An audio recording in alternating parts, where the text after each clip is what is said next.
video, I'm going to go over the AP Chemistry, Electrochemistry practice test.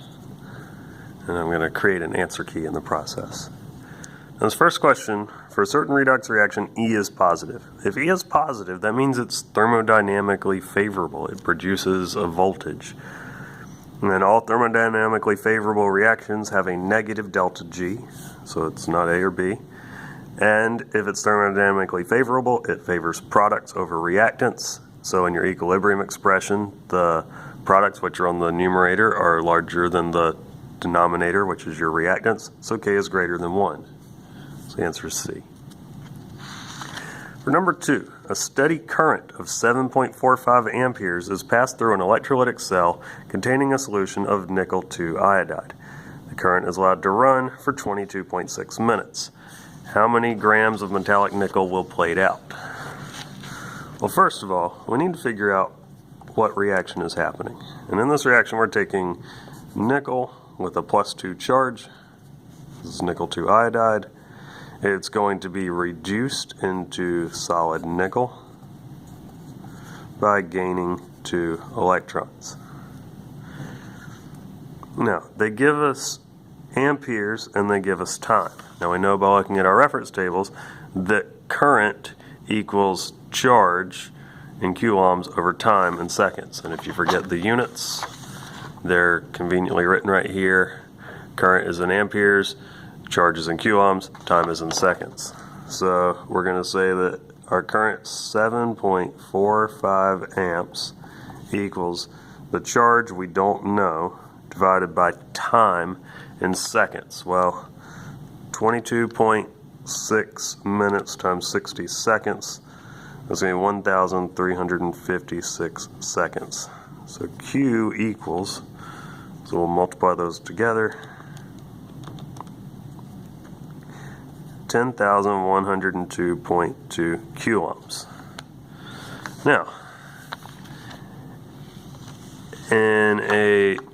as far as coulombs go, Faraday's constant tells us there are 96,485 coulombs in a mole of electrons. So we can convert this. So I'm going to start a new line so I have room for this. So 10,102.26 coulombs.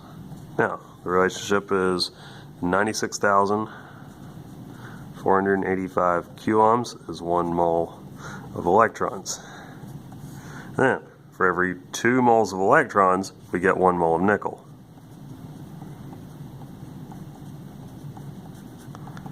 And then it wants grams. For every 1 mole of nickel, look up nickel on the periodic table, it's 58.69 grams. So we just plug this into our calculator. Times 1 over 96,485 divided by 2 times 58.69. That is 3.07 grams of nickel.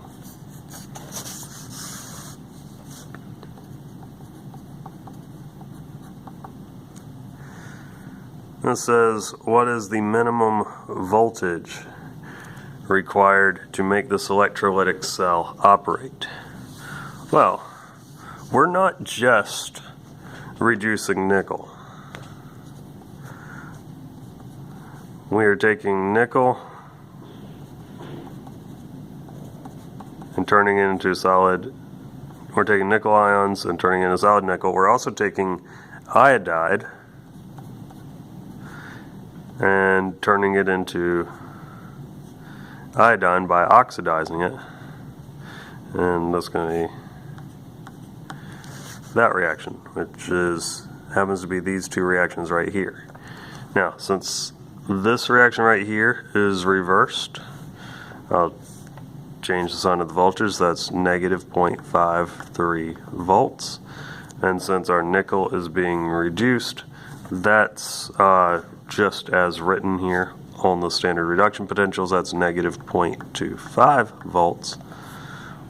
We add those together. So the minimum voltage is going to be 0.78 volts. Now, I know this comes up as negative. That means we have to, that's its cell potential, so to make this happen, we've got to apply at least 0.78 volts in the opposite direction to make the cell happen. Next it says, consider this galvanic cell. The salt bridge is a saturated solution of potassium nitrate. The battery is operated at standard conditions. And it says, what is the electrochemical potential for this cell? Well, we have silver and we have lead. So we look up here at the top of our standard reduction potentials. This is standard reduction potential for silver. This is for lead. One of these reactions is going to have to be reversed out of this one and this one. Now, since it is a galvanic cell, its voltage is positive. If we reverse the first one, that would be negative 0.8 plus negative 0.13. That'd be negative 0.93 volts. That would be electrolytic cell. So we need to reverse the second reaction. So it's going to be 0.80 volts plus, now we're going to reverse this one, so it's going to be 0.13 volts, which will give us a positive 0.93 volts. Then it asks, what's the value of Gibbs free energy? Well, Gibbs free energy equals negative NFE. So Gibbs free energy equals negative. Now for N, since we have this reaction with 1 electron and this reaction with 2 electrons, this top reaction is actually going to have to be doubled to make it happen. Doubling the reaction does not change the voltage, but it does change our electrons, because we have 2 electrons being lost since this one's going to be running backwards, so we need 2 electrons being gained. So N is 2 times Faraday's constant, which is 96,485, times our cell potential, 0.93 volts, or joules per coulomb. So we take negative 2 times 96,485 times 0.93, and that is negative 179,462 joules per mole, but it wants kilojoules, negative 179 kilojoules per mole. And then it asks, what's the value of the equilibrium constant? Oh boy. Well, for the equilibrium constant, delta G equals negative RT ln of K. So delta G, which has to be in joules for this reaction, negative 179,462 equals negative R 8 point, see what it says, 314 joules per mole Kelvin, times our temperature. If we're at standard conditions, that'll be 298 kelvins, times the natural log of K. So we work this out, and K is going to equal E to the some power. So we take that divided by negative 8.314 times 298. K is going to equal E to the 72.43 power, or 2.87 times 10 to the 31st power. Alright, and all this makes sense. Our cell potential is positive, so we have a negative value for Gibbs free energy, and our equilibrium constant is substantially greater than 1. Moving on. In an electrolytic cell, copper is produced by the electrolysis of CuCl2, copper 2 chloride. Current is passed through the solution for 3 minutes, and 14 grams of solid copper is recovered at the cathode. What is the current what current in amperes was applied? Well, I equals Q over T equals, well, we don't know what our coulombs of charge are, but we can find our time. 3 minutes is 180 seconds. Now to find our coulombs of charge, we're going to need to find first how many moles of electrons.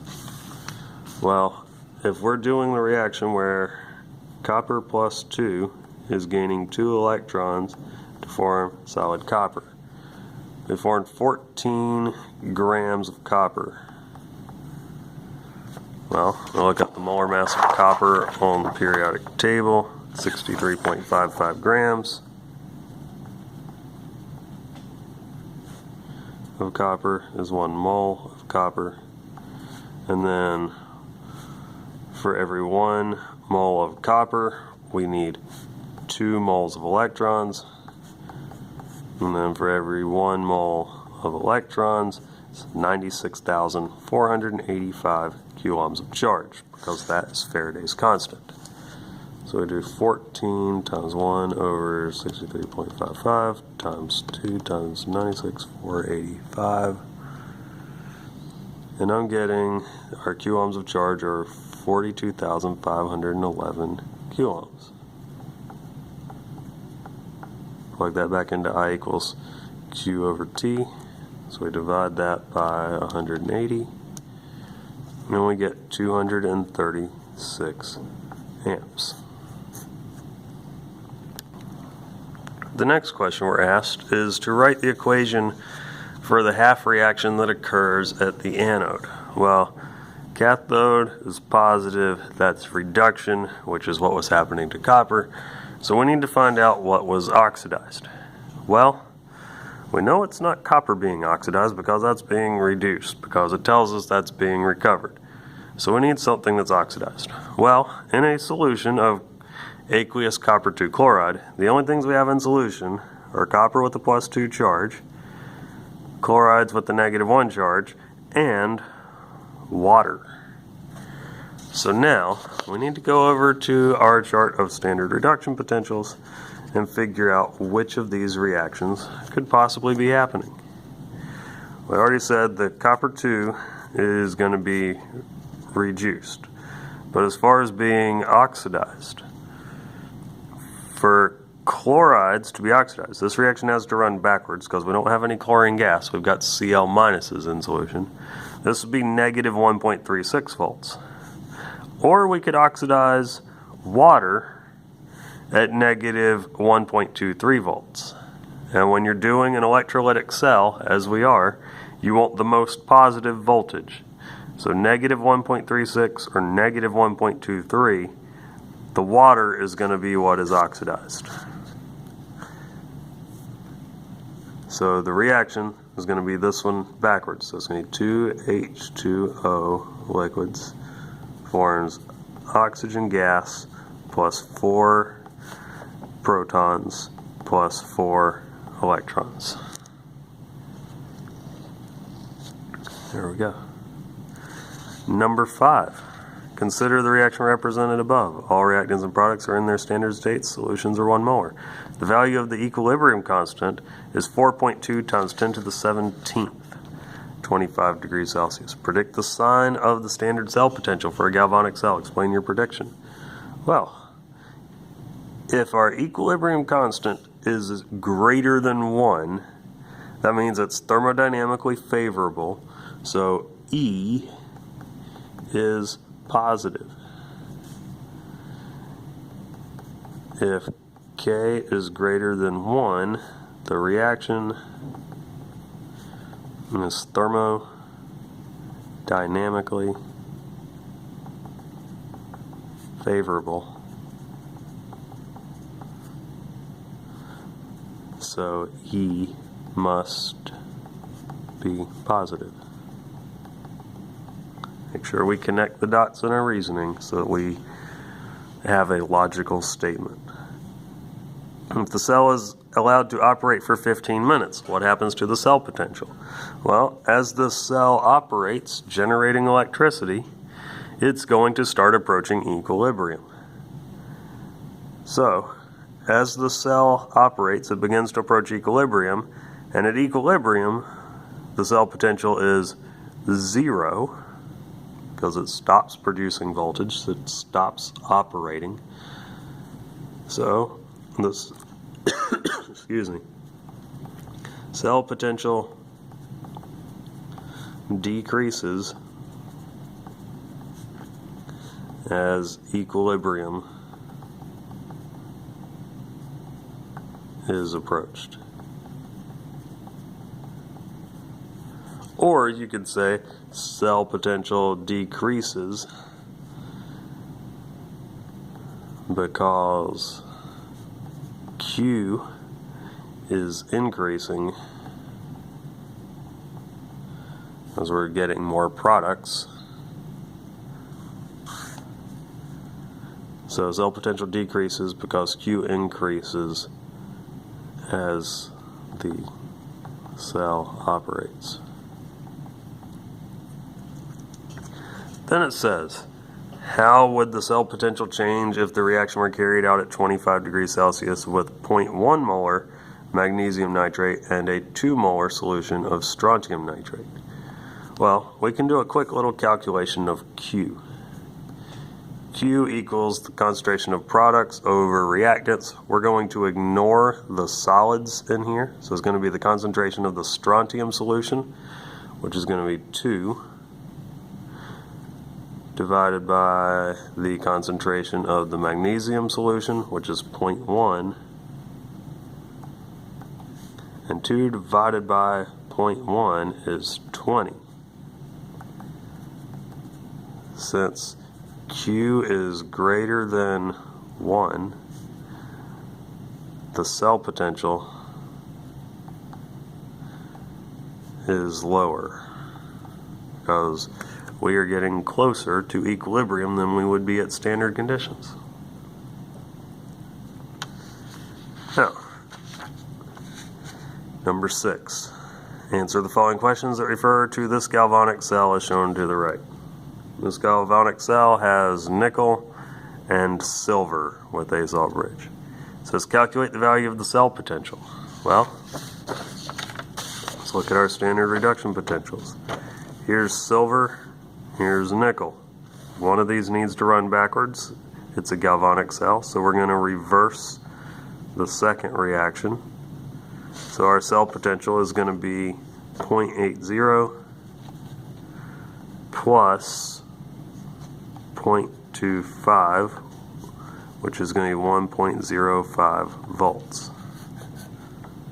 Then as the cell operates, one electrode gains mass.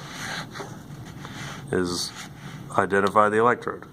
Well, as this reaction goes forward, solid silver is produced, and as this one goes backwards, the solid nickel is being removed. So the one that's going to gain mass is the silver electrode. Is this the anode or the cathode? Well, the cathode is where reduction takes place. This is reduction because we're gaining electrons. RIG, reduction, is gaining electrons. So that would be the cathode. Do we have to offer an explanation? No, it doesn't ask for one. Where does the mass come from? Well, it's coming from the silver ions in solution.